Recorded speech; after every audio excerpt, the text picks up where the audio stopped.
Hey guys, welcome back to Phil Plays TCG. Today, I want to talk to you about some things that have been in my mind lately, and that is what changes I think need to happen with the Dragon Ball Super Fusion World card game.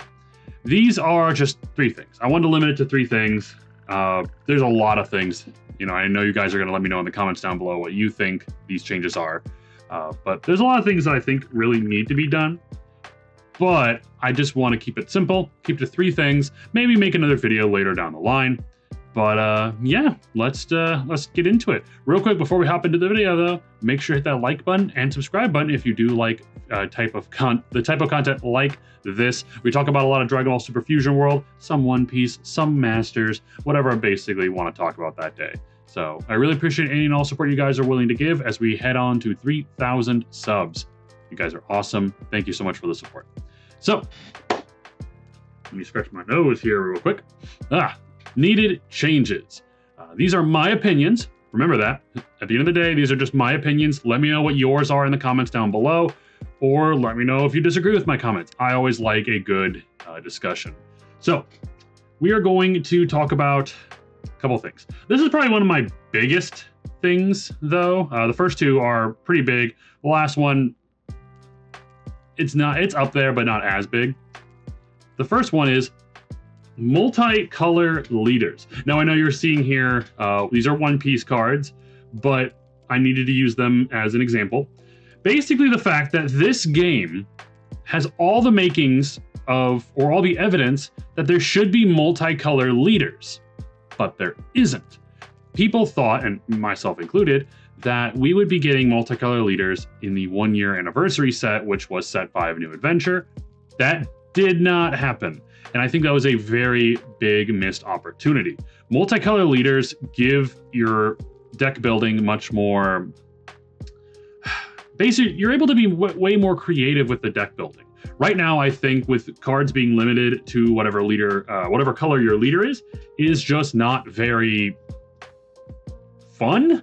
Or I guess healthy for the meta. Like, for example, I got this deck right here, the red Son Goku from set 5. And, I mean, it's just, you play a red leader, you have to play red cards. You play a blue leader, you have to play blue cards. In Dragon Ball Super Masters, the game that they say it's the Bandai wants you to go from this game to Masters. Masters does not have these type of restrictions. You're able to put whatever colored card in whatever color leader deck you have, which opens up all the different opportunities for creative deck building and allows you to basically build a deck that your opponent may not necessarily know what's coming. But basically in this game right now, where if you sit down and you play against, say, we'll use some example, Red Daima Goku, you're like, okay, cool. So I'm going to see the Red Secret Rare. I'm going to see Glorio. I'm going to see all the big red cards. But imagine if you sit down and play you came across like green androids. Like, say you're playing against green androids. And if there wasn't any of these restrictions for color, they might be able to play some of the red android cards, because there might be some cool synergy with red and green androids. So I guess maybe that was a little bit off of off topic there, but basically I feel like we're unfortunately going into a very stale type of gameplay where all the best blue cards are going to be run every blue deck. All the best red cards are going to be running all the red decks. And it takes out a little bit of that surprise, and it takes away some of the fun creative deck building that you can do. One Piece has had multicolor leaders since set 1. One of them, for example, red-green Trafalgar Law was one of the best leaders, I think, for 4 to 5 sets in a row, because he was just very, very good. Now, the big difference between One Piece and Dragon Ball is our life systems are different. One Piece, you have 5 life. Dragon Ball, you have 8. You also don't die immediately when you go down to 0 life in One Piece. You have to be hit one more time. While Dragon Ball, if you take that last life, you are done. But they balance that in One Piece with making the multicolor leaders have 4 life instead of 5, except this card here, the VV Leader, she gets 5 life, but she can't attack, which is a pretty big deal in One Piece. But basically, you're able to, for example, there's purple Kaido, and then there is, I don't think there's pure blue Kaido. There's blue purple Kaido, and there's blue Kaido. There's blue and purple Animal Kingdom Pirates, which is his archetype. So because there's his archetype in 2 different colors, you're able to combine them into one deck, which is really, really cool. And I really did actually enjoy this Kaido leader when I played early One Piece as well. Basically what I'm saying is that I don't understand why they're waiting on Multicolor Leaders to come out. We have the signs. There are cards that say specifically, like Searchers, for example, that if you look at the top 5 cards of your deck, add 1 blue Saiyan card, for example, from your deck, add it to your hand. Why necessarily mention blue? If the card is blue, your only option is ever going to be blue. Unless you play in a multicolor leader, which maybe say, for example, blue-black. We'll say blue-black, and there's blue and black Saiyans. That searcher will only be able to look for half the deck, essentially, or half the archetype. It's just, I don't know. I feel like we really could use multicolor leaders to kind of spice things up.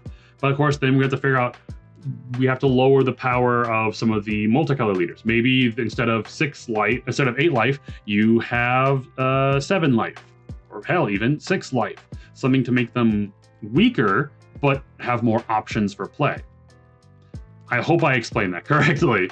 But yeah, I think multicolor leaders is a very good option, and I'm very surprised we just haven't gotten it yet. Hopefully we will be getting it soon, maybe at the 2-year anniversary, like with set 10, but I really hope we don't have to wait that long. Next up, we have side decks. This one is very important to me, and I think I've noticed a lot more people talking about the need for side decks in this game. Side decks in Dragon Ball Super Masters are basically all of your tech pieces. Stuff that you want to put in your main deck, but you just know is not going to be useful with every matchup you have. So you have a side deck of 15 cards that you can put any number of cards in there, well, any number of copies of any number of card, and besides super combos or secret rares, but that in that game you only need 1 secret rare. And that's just your tech piece. So when you sit down for your match against your opponent, you see what leader they're playing, and you're like, oh, okay, cool. They're playing this leader. This could be a problem for me. Let me tech in some cards that I think will help in my matchup. Same thing, it allows you to get rid of cards from your deck that you don't think are going to be good in that matchup. For example, we have, in most blue decks, they're going to be running 3, maybe even 4 copies of Absolute Lightning, specifically for the green matchup, because blue is not good into green. That's just the fact of life. Now, Absolute Lightning is a really solid card. It's just point and click removal, but it's most effective into the green matchup. And to other matchups like red, yellow, or black, you may not need that many copies, so you might tech out a copy or 2 for a card that you do think will help out. Like, say, Sinister Sickle will work great into most other decks, will not work well into green. So you might tech out Sinister Sickle and put another copy of Absolute Lightning in.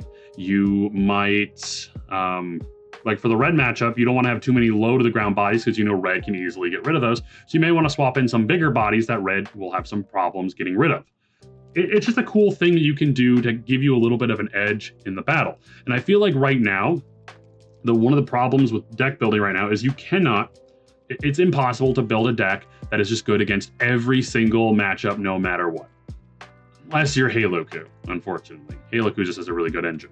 But basically, the idea that they expect you to build a deck that's good against every single other color is just wrong. It's a stupid idea. You can't do that for the most part. Every color has a weakness matchup, or at least a deck matchup that's not as favorable. So having a side deck will just help even those odds. But remember, your opponent also gets to do that. So they might tech out some cards that will be, bad against you and put in cards that are good against you. So this works for both players. So I don't understand why people try to say that side decks are a bad idea because they're just not, it ruins the game. It's like, no, I think being able to give yourself a little bit of an edge, or at least help yourself get a little bit of an edge, is not a problem, especially when your opponent gets access to do that as well. But yeah, I think there's no reason to not introduce sideboards into this game. Maybe it's only 10 cards instead of 15. You know, maybe it's 7 cards, whatever the case may be. It's just giving you a little bit of a, it helps make the regional matchups a bit more competitive and not so luck-based. And I feel like that's what a lot of this game nowadays is, luck-based, depending on what matchup you get. Because if you're in a regional and you get matched up against one of your worst matchups early on, you might lose and then get stuck into a really bad trajectory of other bad matchups for you. You know, it's rough. So I just think a sideboard's fine. I don't understand why people hate it. Let me know what you think in the comments, though. And finally, we have frequently updating the ban/limit list. As we know, there has not been really any additions to the ban or limit list in a while. I'm fairly positive it's still just, 2 to 3 cards that are banned right now, and then we have one limited card, which is Kefla.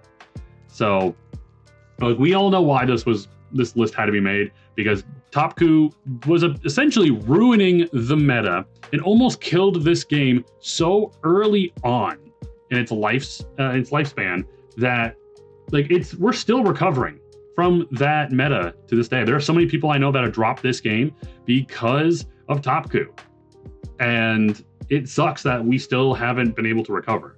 But anyway, we haven't really gotten any type of updated list since that happened. We are now on set 6, and there's really been no changes. Now, I know a lot of people said, after the Topku meta, the meta was very diverse, and I will agree that the meta was a lot healthier after we nerfed Topku. But right now we are in a not as bad, I don't think nearly as bad, but we are still in a spot where we have 2 decks that are running rampant, Halo-Ku and Majin Buu Evil, that really need hit. Now that you can tell me all day how you think Topku needs Halo-Ku needs to lose Pilaf and it'll be fine. No, Halo-Ku has so many more worse cards than Pilaf. Do you prefer girls with short hair? You have Sharpener.